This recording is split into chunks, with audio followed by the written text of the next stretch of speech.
O xadrez é uma forma de arte, e eu posso provar para vocês após a vinheta.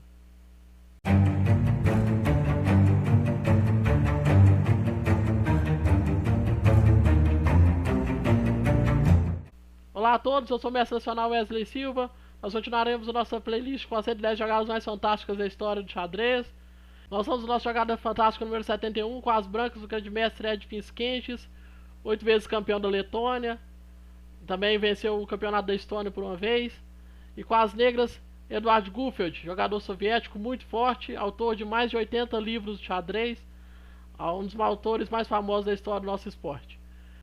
Nessa posição nós vemos que as brancas estão atacando na ala do rei, temos um cavalo em F5 bem posicionado, um peão em H5 criando alguns problemas de ataque ao rei negro. As brancas também têm um peão passado de C, as negras por sua parte têm um peão passado em D e também um peão passado em A, estão se defendendo. E nessa posição Ed Pinskentis realiza a jogada torre C8, pressionando o cavalo de F8, tentando criar temas de ataque. As negras respondem com D3, avançando o peão passado. As brancas jogam o cavalo D6, atacando a dama, que precisa estar vigiando o cavalo de F8 para que ele não caia. Então as negras jogam dama D7, aproveitando que o cavalo de F8 está defendendo a dama. Então se dama por D7, cavalo por D7 salvaria o cavalo. E se as brancas tomarem o cavalo de F8, cairia a dama de G4. Então tentando se apoiar em temas táticos para resolver o problema do cavalo de F8. Mas as brancas jogam cavalo F5, não pode tomar a torre de C8 porque dama por G7 seria checkmate. Então as negras nesse momento jogam dama F7, mantendo a defesa do cavalo de F8, que novamente estava sendo atacado. Cavalo H4 para tentar ocupar a casa G6 com o cavalo, uma casa que nós vemos que é muito fraca por parte das pretas. D2 foi jogado, avançando o peão passado para fazer dama. Dama F5 cheque. Rei G8, cavalo G6. Nessa posição nós vemos que não pode promover dama. Se promovesse dama, D1 dama seguiria torre por F8 cheque, dama por F8 forçado, porque se rei H7, torre H8 seria mate. Dama E6 cheque. Aqui não pode cobrir com a dama, porque dama F7 seguiria dama C8 cheque, seguido de mate, dama D8 só para postergar o mate, então tomaria. Dama F8 tomaria a dama, rei H7, dama H8 seria mate. Então nessa posição, após dama E6 cheque, precisaria jogar rei na H7, então o cavalo por F8 cheque, rei H8. E nessa posição, dama E8 venceria para as brancas.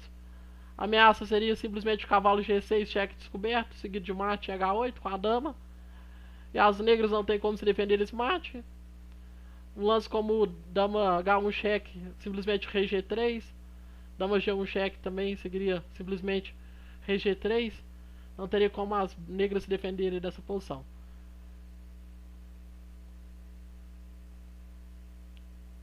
Então após cavalo G6, não pode jogar D1 dama. As negras então jogam torre por C5. A ideia é desviar a torre da oitava fileira para tentar promover. E nessa posição é o momento de nós pausarmos nosso vídeo, porque Ed Pinskentis realizará nossa jogada fantástica número 71. O que jogar com as brancas nessa posição? Espero que todos tenham pausado nosso vídeo. Nessa posição o grande mestre letão realiza a jogada fantástica número 71. Dama E6. Essa jogada crava a dama negra. Ameaça então torre por F8 cheque, seguido de torre H8 mate. As negras não podem tomar a dama com a dama devido a S mate, torre por F8, seguido de torre H8. O cavalo de F8 está cravado. Agora a dama negra está cravada. E nessa posição não tem defesa contra ameaça de mate, a não ser que jogue torre por C8, foi jogado na partida. E nessa posição seguiu cavalo E7 cheque. Agora o rei precisa parar de defender a dama. Rei H7, dama por F7, agora está ameaçando dama G8 mate, então não dá tempo das negras promoverem. Cavalo E6 foi jogado, porque agora se dama por E6 seguiria D1 dama, devido a que a torre agora está defendendo o ponto G8, mas seguiu cavalo por C8, D1 dama, e agora nessa posição Edvinsky realiza novamente cavalo E7 ameaçando mate em G8 novamente. Dama D8 foi jogado para evitar o mate. Dama por E6. Agora as brancas estão ganhando material. A5 a tentativa de avançar o peão passado, tentar criar algum contra-jogo. Dama F7 agora ameaçando entrar por G6. A4 foi jogado. Cavalo F5 ameaçando dama por G7 mate. Dama G8. Dama A7 para atacar o peão passado das negras. A3 foi jogado. Dama por A3. Dama E8. Dama H3 porque o peão de H5 estava atacado. E nessa posição as negras abandonam a partida. O dama E6 ali venceu a partida no ato devido a tantas ameaças que aquele lance criou. Agora nós vamos para a nossa jogada fantástica número 70. Nós estamos diante de uma das partidas mais famosas da história do xadrez. E esse torneio também é um dos torneios mais famosos da história do xadrez. O torneio é Zurique 1953. Essa é a partida que ganhou o prêmio de beleza desse torneio. Esse torneio ficou lendário por ser um torneio de candidatos muito forte. Pelo seu livro que foi escrito, Zurique 53. Um dos melhores livros já escritos sobre xadrez. E nós estamos na 14ª rodada com as brancas, o grande mestre Yuri Averbach, que no momento que eu estou gravando esse vídeo, dia 14 de abril de 2021, é o grande mestre mais idoso que nós temos no mundo. Ele se encontra com 99 anos, vida longa para o grande mestre Yuri Averbach, que ele complete os 100 anos e viva muitos anos ainda. E com as negras, Alexander Kotov, um dos treinadores mais famosos da história do esporte, autor da trilogia Pense como um grande mestre, Jogue como um grande mestre e Treine como um grande mestre. Essa posição, então, como eu disse para vocês, vem do torneio de candidatos Zurique 1953. As negras aqui, Alexander Kotov realiza a jogada F4. A ideia é bloquear a ala do rei para tentar atacar nesse setor. Ataca o bispo. Bispo F2 foi jogado. Torre F6 para melhorar um pouco a torre, que agora a torre ganha mobilidade também pela horizontal. Cavalo E2, e nessa posição nós vamos ver o lance mais fantástico da carreira do grande mestre Alexander Kotov. O que as negras jogaram nessa posição? O nosso lance fantástico número 70. Nessa posição o grande mestre Alexander Kotov vai realizar a nossa jogada fantástica número 70. Dama por H3, cheque. Esse lance sacrifica a dama inteira por apenas um peão. Com certeza é uma jogada fantástica. É a jogada mais famosa da história do grande mestre Alexander Kotov. E por essa jogada que essa partida se tornou a partida ganhadora do prêmio de beleza do torneio Zurique 53. Nessa posição, jogar rei G1 seria completamente perdedor. As negras tomariam um peão simplesmente de graça, manteria as chances de ataque. Então, as brancas aqui jogaram rei por H3, torre H6 cheque. Se bispo H4, simplesmente torre por H4 mate. Então o rei tem que continuar avançando em direção às peças negras. Rei G4, cavalo F6 cheque, rei F5. E agora nessa posição existia o lance cavalo G4, que era o lance mais forte nessa posição, para evitar as ideias de defesa com torre G5 que nós vamos ver daqui a pouco. Mas nessa posição o grande mestre Alexander Kotov vai fazer uma jogada que nós podemos aprender dela. No livro Pense como um grande mestre, ele cita uma expressão que nós conhecemos como a síndrome de Kotov. Ele explica que muitas vezes o jogador fica pensando numa variante, tentando calcular tudo que pode acontecer. E ele pensa muito tempo tentando calcular tudo que pode acontecer. E ele acaba que ele não encontra uma variante vencedora. E quando ele olha no relógio, o tempo dele está acabando. E ele realiza qualquer jogada e perde por isso. Ele pensa ali muito tempo, olhando para o relógio, não tem mais o que pensar, não tem mais tempo suficiente para pensar. Então muitas vezes realiza uma jogada que nem tem a ver com o que ele havia pensado. E ele perde por esse motivo, por realizar uma jogada fraca. Então nessa posição, Alexander Kotov vai jogar cavalo D7. Esse lance ameaça a torre F8 cheque. Nós vamos ver que ameaça inúmeras outras coisas. E nessa época existia uma coisa que a gente chamava de adiar partidas. Quando chegava no lance 40, as partidas eram adiadas. Então se selava um lance e os dois jogadores então paravam de jogar aquela partida naquele dia. Então eles podiam analisar em casa com calma e depois de outro dia retornar para aquela partida. Uma coisa que hoje em dia não acontece porque existem os computadores, então seria absurdo a ideia de parar uma partida e continuar em outro dia.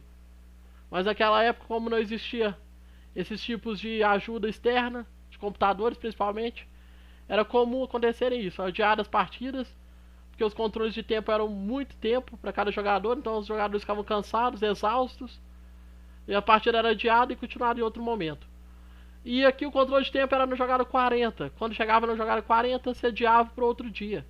Nós vamos ver que o grande mestre Alexander Kotov vai realizar uma série de jogadas com o intuito de chegar na jogada 40 e ele ter tempo para pensar, ter tempo para analisar e arrematar essa partida. Com certeza uma obra de arte após dano por H3, então não pode ser arruinada por um lance mal pensado na apuro de tempo. Então aqui ele joga cavalo D7, torre G5 porque estava ameaçando. Nessa posição a ameaça era torre F8 check, seguido de torre G8 check e torre F6 mate. Mate escadinha, um dos mates mais famosos também que nós temos no xadrez. E dos mais conhecidos. Então aqui a única defesa seria jogar torre G5, que foi jogada na partida.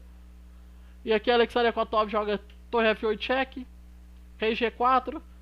E ele vai começar a ideia que eu disse pra vocês, de repetir lance até chegar na jogada 40 para adiar a partida. Então ele joga cavalo F6 check, rei F5, cavalo G8 check, com a torre, rei G4, cavalo F6 check, rei F5, cavalo por D5 check, para que a posição não repita 3 vezes, porque se repetisse 3 vezes seria empate. Então rei G4, e agora ele retorna com os cheques, cavalo F6 check, rei F5, cavalo G8 check, rei G4, e agora passou o controle, a partida foi adiada. Ele teve tempo para analisar em casa, com calma, essa posição. E agora nós vamos ver que ele vai jogar para vencer essa partida. Então ele joga cavalo F6 check, rei F5, cavalo G8 check, ainda ganhando um pouco mais de tempo no relógio, rei G4, e agora ele joga bispo toma G5. As brancas jogam rei por G5, toma o bispo, torre F7, o rei branco se encontra sem proteção de nenhuma das suas peças, se encontra à mercê das peças negras.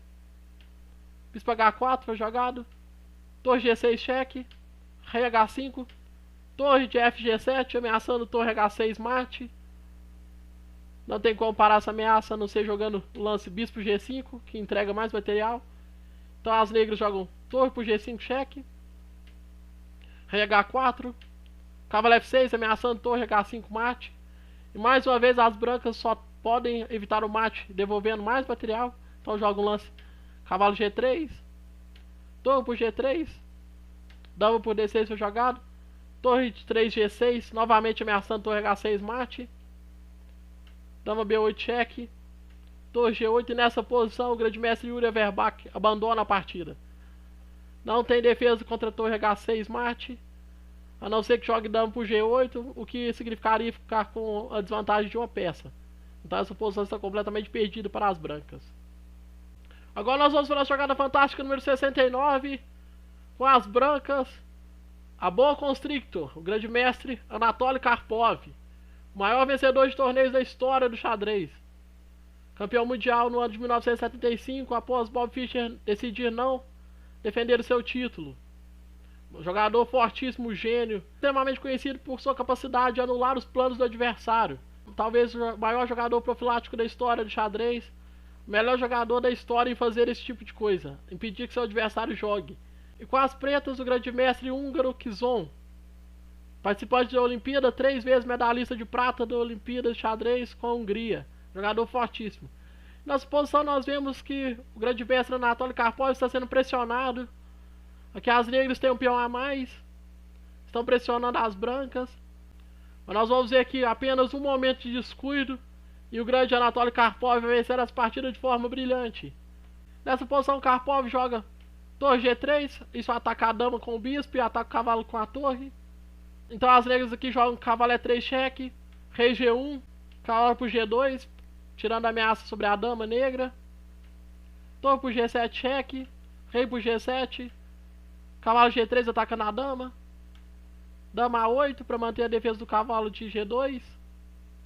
Nós vamos ver aqui nessa posição. As negras têm uma peça a mais, mas essa peça vai ser uma peça temporária. Dama C7 cheque. Rei H8. Torre D7, atacando o cavalo de H7. E nessa posição nós vamos ver aqui que Zon vai cometer um erro que será decisivo. E vai ser imortalizado após esse erro. Nessa posição ele joga cavalo F8, atacando a torre branca de D7. Mas chegou o momento de nós pausarmos nosso vídeo. Karpov com a torre ameaçada vai jogar nossa jogada fantástica número 69. O que jogar nessa posição para vencer com as peças brancas? Espero que todos tenham pausado nosso vídeo. Nessa posição, Anatoly Karpov vai realizar nossa jogada fantástica número 69. Cavalo F5. Esse lance ganha a partida no ato. Ameaça simplesmente torre H7 cheque, seguido de dama G7 mate. E não tem defesa contra o mate. O possível variante poderia ser cavalo por D7, mas seguiria dama H2 cheque, cavalo H4, dama por H4 cheque, rei G8, dama G3 cheque. E nessa posição, onde quer que as negras joguem o rei, seguirá dama G7 mate. Se tomasse o cavalo é por F5, seguiria dama H2 cheque, cavalo H4, dama por H4 cheque, rei G8, dama G3 cheque, rei H8 e dama G7 mate. Então após cavalo F5, aqui o grande mestre húngaro Kizon abandona a partida. Foi imortalizado pelo grande Anatoly Karpov. Pessoal, espero que vocês tenham gostado do nosso vídeo, com mais 3 jogadas fantásticas da história do xadrez. Se inscrevam aqui no canal, deixe seu like, ative o sininho das notificações para que vocês não percam nenhuma das próximas jogadas fantásticas da história do nosso esporte. Até o nosso próximo vídeo.